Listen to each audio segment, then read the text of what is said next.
As we sit comfortably with our education and language skills, it's hard to imagine the challenges of being illiterate in a world that demands reading and writing. Yet, Thiessens defied the odds and built a $5 million a year business despite his illiteracy. How did he do it? How did he navigate school and business without the ability to read and write? In this video, we dive deep into Jay's inspiring story and learn the secrets to his success. Get ready to be captivated by the incredible journey of a man who refused to let illiteracy hold him back. For nearly 56 years, Jay Thiessens was unable to read, but he faked it. In restaurants, he ordered what he heard others order from the menu, and he laughed at written jokes without really knowing what they said. Nevertheless, illiteracy didn't stop him from parlaying a $200 check into his own $5 million a year company. Fortunately, Thiessens was strong in math and smart enough to negotiate an unusual deal. He convinced a former employer to rent him equipment but hold off collecting the rent until Thiessens was able to generate enough business to cover it. As a result, B&J Machine and Tool Inc., Sparks, Nevada, was born. Living frugally and steadily plowing virtually all earnings back into the company, Thiessens implemented what he could learn from area seminars. Once he became a success, Thiessens admitted his illiteracy to the company's 48 employees. When he was appointed a bishop of the Mormon Church, he finally hired a personal tutor to teach him the one skill that had eluded him for years, so he could read the mail coming from Salt Lake City. Despite the ultimate success of his business, its day-to-day goings-on have always been traumatic. They required him to involve another party, often his wife of 37 years, Bonnie, an owner of all his company's stock. Bonnie is the reason for the B in his company name, B&J Machine and Tool. But needing assistance was only part of the problem of not knowing how to read. Part of not reading is you've got low self-esteem, Thiessens says. You consider yourself not as good as other people. It's when the going gets particularly tough and you want to give up. Thiessens added that the handicap of illiteracy really slams you over the head. And Thiessens' life had a ton of difficult moments. I would say to my wife that it's no wonder I can't accomplish this because I'm stupid. It doesn't matter what I accomplished in my life. What mattered is I was not able to read. It's still an issue, Thiessens, 56, admits, adding that it's only recently that he has started saying what's on his mind.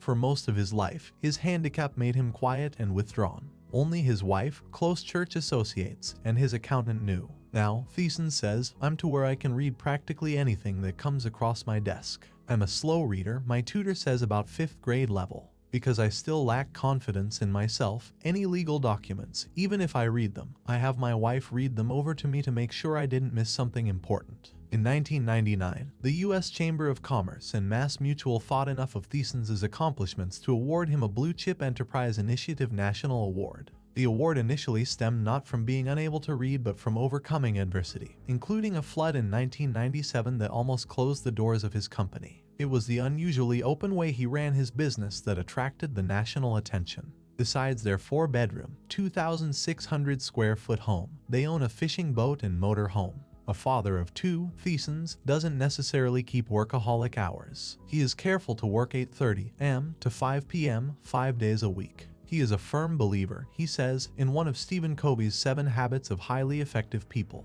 Take time out to refresh and renew, he firmly believes, and you'll be more productive. He became a Covey fan, incidentally, by listening to the book on an audio tape, the way he has accomplished much of his learning. Fortunately for Thiessens, money is basically math. Math, along with anything logical or mechanical, happens to be his strong suit. It started when he used to pull toys apart and put them back together as a child. Then he enjoyed driving to school on the bus with a chess set on his lap. He'd use those chess pieces that fit in little holes so he could resume a game on the way home on the 13-mile trip. Chess, he believes, is very similar to business. His favorite toy, an erector set. Thiessens grew up largely in McGill, Nevada, one of 7 children. His father worked as a welder. His mother was a housewife. We struggled, he said. You know, I wore a lot of hand-me-down clothes because I was the youngest boy. But I know there was love in my house. That makes up for a lot of material things. School was tough. When he was 5 years old, he had rheumatic fever, so he missed kindergarten.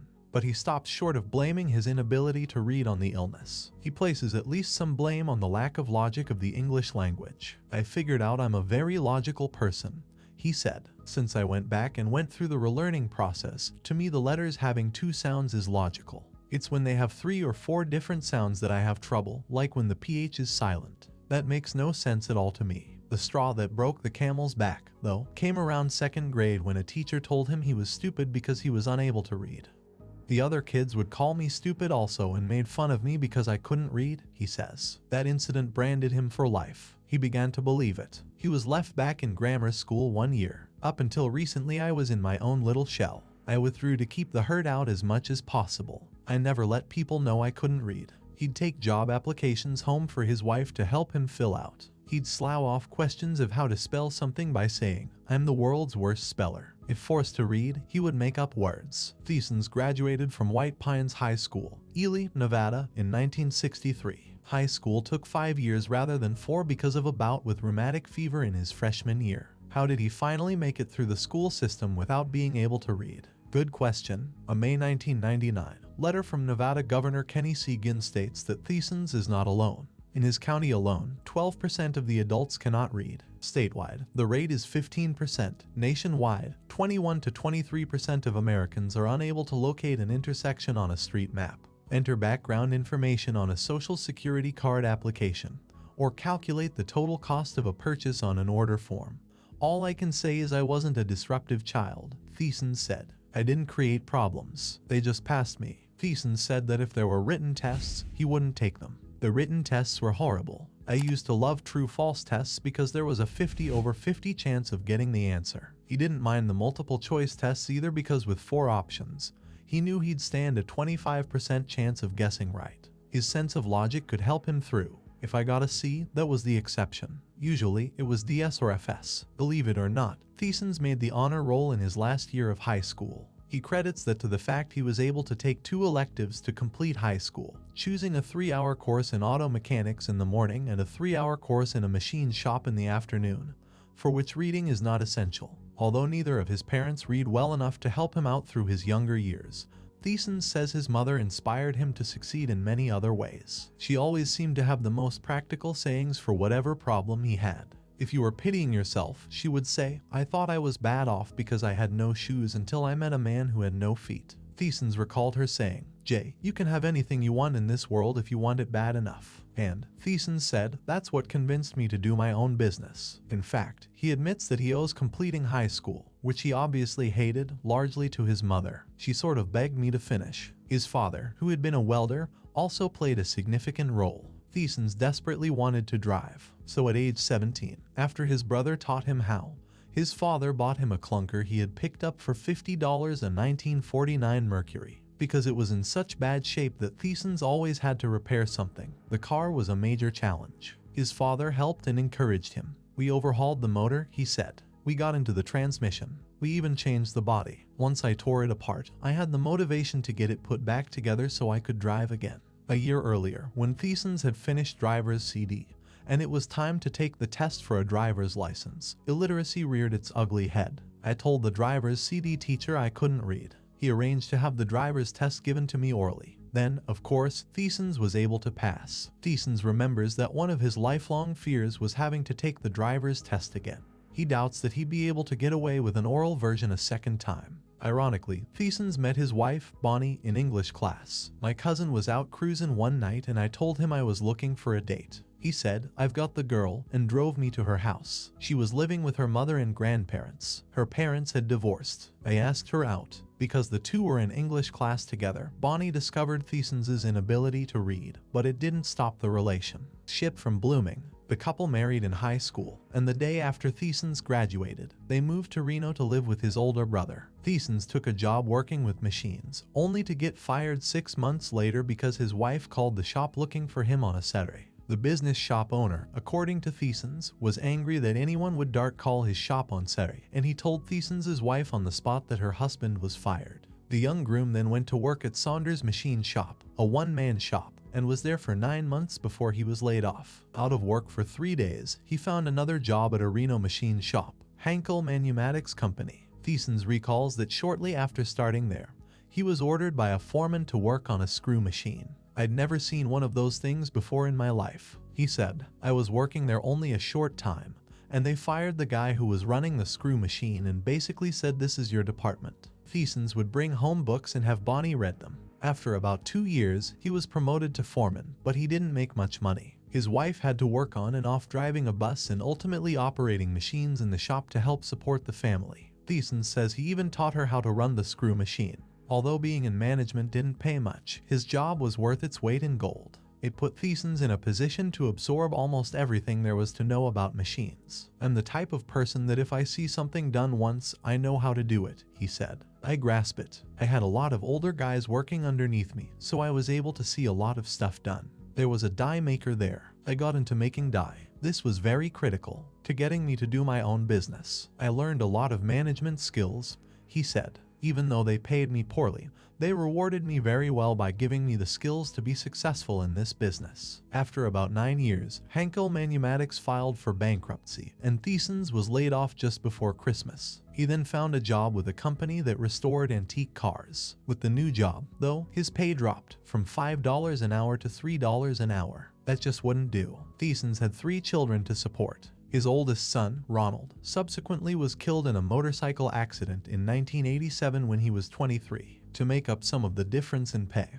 he made a deal with the manager to pay the company $51.5 an hour to use its equipment after hours. Thiessens started building up business on his own. Meanwhile, another company had bought the building and equipment of his former bankrupt employer and offered him a job for slightly more money. Thiessens left the antique car company.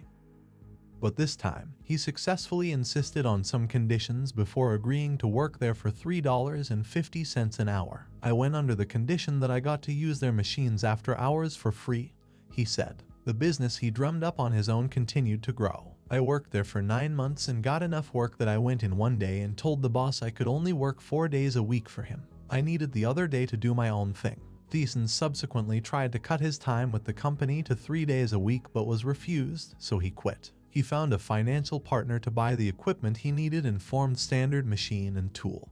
But that arrangement failed to pan out. "I became a slave to the person who invested the money," he said. "In a business, the person who fronts the money tends to have all the power." Thiessens said he, in effect, was on salary as the company's hard-working employee. "That lasted 9 months, so I broke up the partnership. Once his partnership split, he was prohibited from spending any of the money involved in it because it was tied up with an attorney in a trust account. When Thiessens collected the last $200 paycheck from Standard Machine and Tool, his options appeared limited.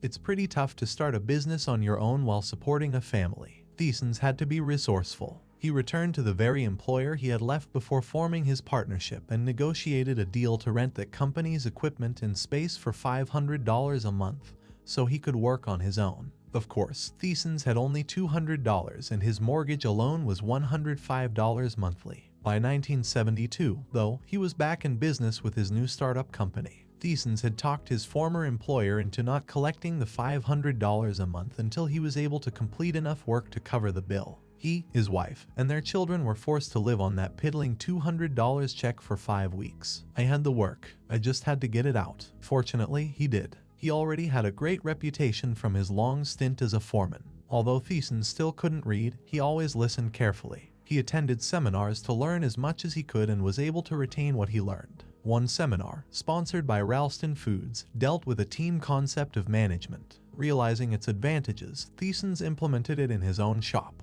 What they said is, if you get employees complaining about something, start a committee and allow employees to fix what they're complaining about. Now, he says, his company has an office team, management team, machine shop team, sheet metals team, production support team, and a team that covers employees in his other building, laser stamping specialties. He was planning, at the end of 1999, to move into another 54,000 square foot facility. He had purchased 11.5 acres in a total deal of $6.5 million.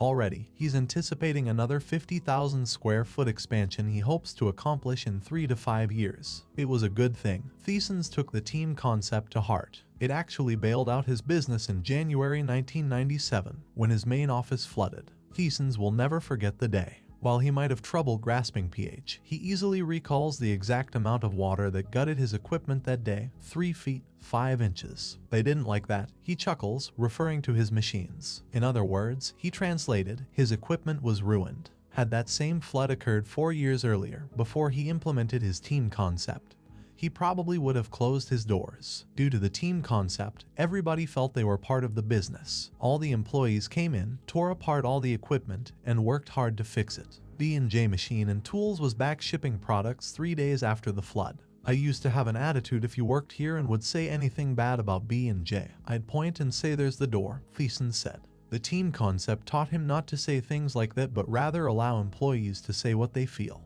Once they found out they could say anything without being afraid of being fired, they barraged me about everything they thought was wrong with the place. His learned team techniques actually wound up taking a big load off his shoulders. I don't have to fix it, he says. We have to fix it.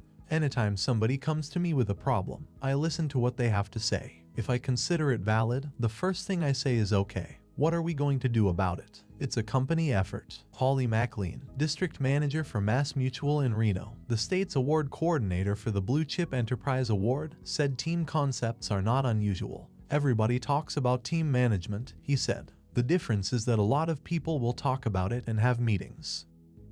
But whoever's running the company does whatever they're going to do anyway. The teams, when truly implemented, according to McLean, release the owner to accomplish more. It's a major culture change. Thiessens' team concept might be among the few success stories. To start, Thiessens says he gave employees some control over their own areas. If you think about it, traditional management dictates how things are going to be done. To allow the working person to have control over his own job is kind of incredible. That right there gives them the incentive to do it. Since then, he says, the concept has developed as he attended more seminars. Now, there are team reps that lead weekly 1-hour meetings for each team. Team reps are rewarded for taking the responsibility by earning either a dining out package, dinner at one of 3 award-winning restaurants. Each team rep has an assistant in case the team rep can't make the meeting. There are also rewards for serving on different task committees. Take the committee charged with planning the company picnic, in exchange for planning the agenda and games and arranging for food over a period of 6 months. Committee members get a $40 gift certificate at their choice of local stores. Last month, we had the best month we ever had, Thiessens said. Also, we had the best quarter we ever had. We bought everybody a gift certificate of $40 as a reward for us hitting our goal. The gift certificate was for 2 at a really nice seafood restaurant. We also got a reward program where anybody who works here can give anybody else here a reward. Thiessens explained. The gal talking said she did something good one time, so the boss rewarded her by taking her out to lunch. She said that was the last person she ever wanted to have lunch with. The team concept, in fostering openness among employees, also helped Thiessens open up. I went through a lot of changes. I started believing in further education. Ultimately, he read a book along with one of his teams. Besides the annual revenue he pulls in, Thiessens says he owns his 18,000 square foot headquarters. He made the last payment in December 1996, just before the flood hit. The headquarters was appraised at just over $1 million, but Thiessens says the machinery is probably worth about $3 million.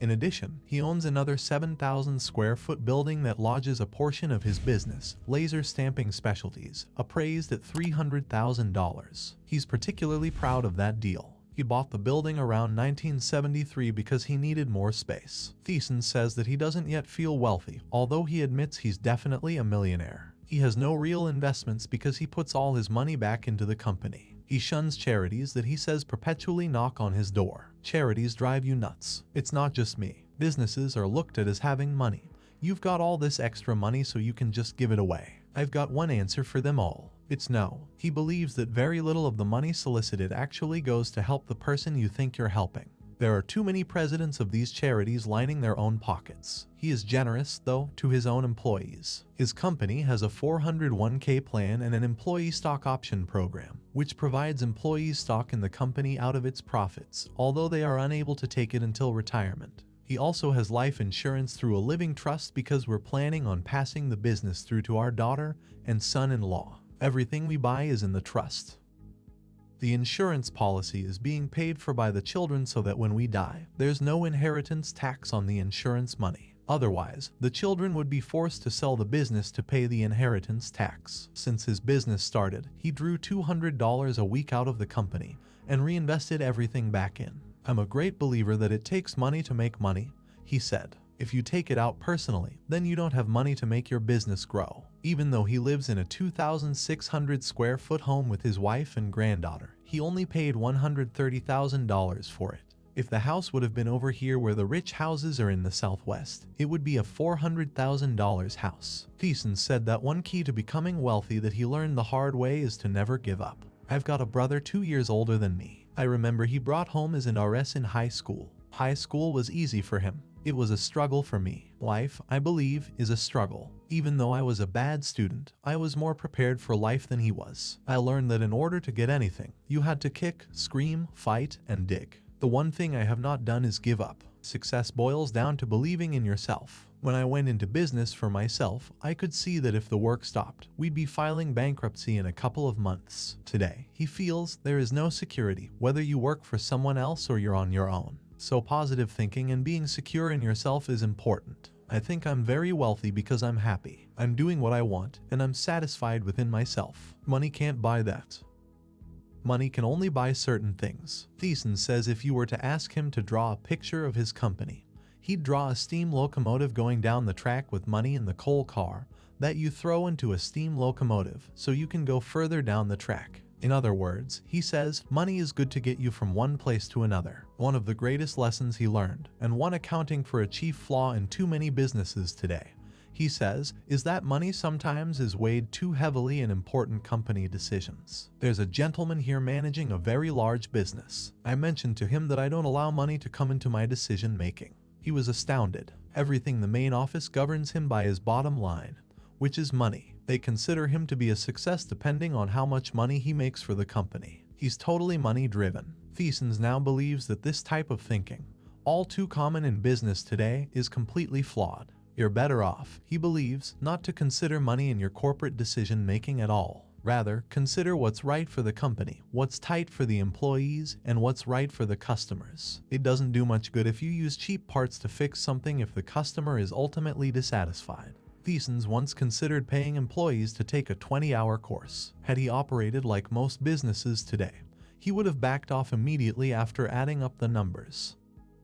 The instructor charged $9,000. I took a look at our lost production. Sending everybody to the class was going to cost us $58,000 in lost production hours. If I would have been looking at the money, I'd never have done that. To make that kind of an investment, that's huge. The course wound up being one of the better things his company ever did. It educated his employees to monitor their own progress and the speed at which they produced parts. It taught them to figure out ways to correct problems and how to collect and process data. Once, after his employees began collecting their own data, the building became short on space. They figured out that just moving parts outside so they had room to work was costing $34,000 annually. Without putting them through this course, we would never have known that. Therefore, we never would have done anything about it. Once they realized the high cost of moving parts outside, they started looking at alternate steps they could take. They invested money in additional shelving and storage space, a small expense by comparison. The other important lesson Thiessens has learned is to seek help if you need it.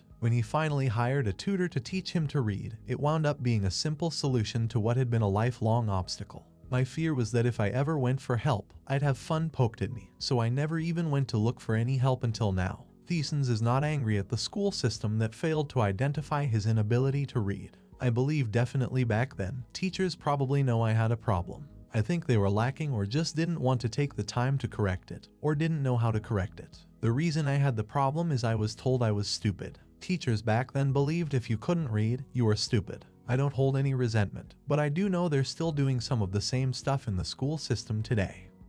I'm going to tackle it from a different angle. Now he is working with the state of Nevada. My ultimate goal, we were to look a long way down the road, is I would love to have one school that we could use as a site to prove the theories. He'd like to run data, which he has been able to do so well in his business, to determine more exactly what works and what doesn't when it comes to combating illiteracy. While some theories on how to correct illiteracy have been offered, not all might work for all people. Also, he says, many people who have potentially valid theories lack the data to prove them. Data are the only thing governments want to hear about. I want to find out how to get to practically everybody, he said. My situation is different from somebody else's. I want to do a beta program that will prove what does work. Data, he believes, are key.